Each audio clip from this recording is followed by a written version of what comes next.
Now we are going about creating the button. So there's actually like 2 3 different ways in which you can create the button, but for this specific purpose we are using this one. So in the first closure we would actually write the action it performs. So we're just calling the function here the calculated price, which actually does all the major part.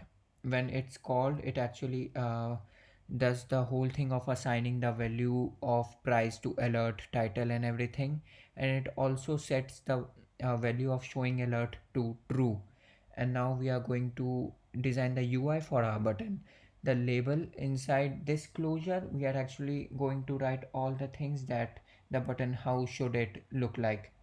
So let's just create it like a normal button. We would just name it calculate, then let's just give it some foreground color, and I was thinking that I should give it a foreground color of maybe black or green, whatever. I think any is anything is fine. It's totally up to your choice in how you want to create it. You could either use an image as well as a button, and that's quite interesting. You could just use some a designing app. Suppose you use Illustrator to design that button, and then you just import it and then use it. So you could have tons of creativity with making your UI really look good. So now that I'm just giving out some simple values for this button,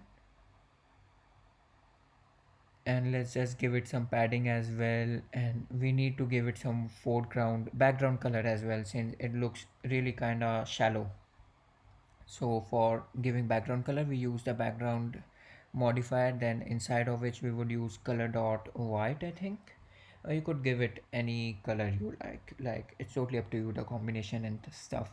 And finally, to make it look like a button, we would give it a clip shape of capsule, which actually most of the buttons in this modern age apps are actually designed like that only, as you can see anywhere.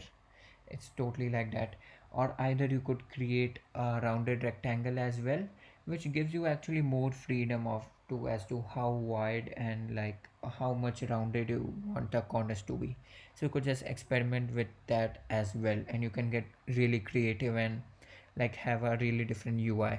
Now we are just attaching that alert view at the bottom of our button, and it's inside the second V stack and at the bottom of our button.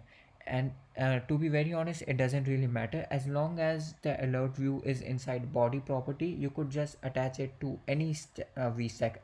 I could actually attach it to the final Z stack as well. The main thing is that we set the showing alert property to true when the button was tapped.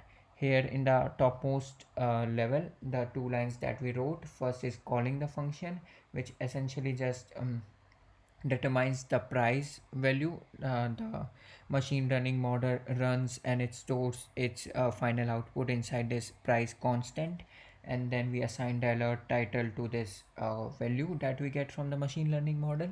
And now here's the simple syntax for alert. So here it has a two-way binding, obviously, because we would be using a dismiss button. So when we tap on the dismiss button, it just toggles the showing alert property, which is a boolean, and it sets it to false. And when it sets to false, that means the alert can't be shown and it dismisses. Actually, it's really that simple.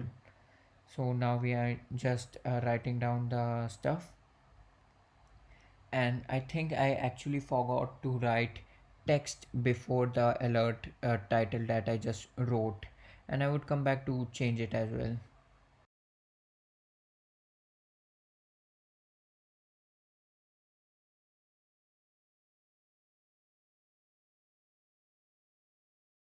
And now in the next video I'm going to show you the practical use for it. We would actually pull out that CSV file and then match the value from it, and if it's actually able to predict that thing or not, and we would be able to get a better understanding that if it really works or not. So for now, let me just correct this error that I caused, and yes, our app is completely done for now.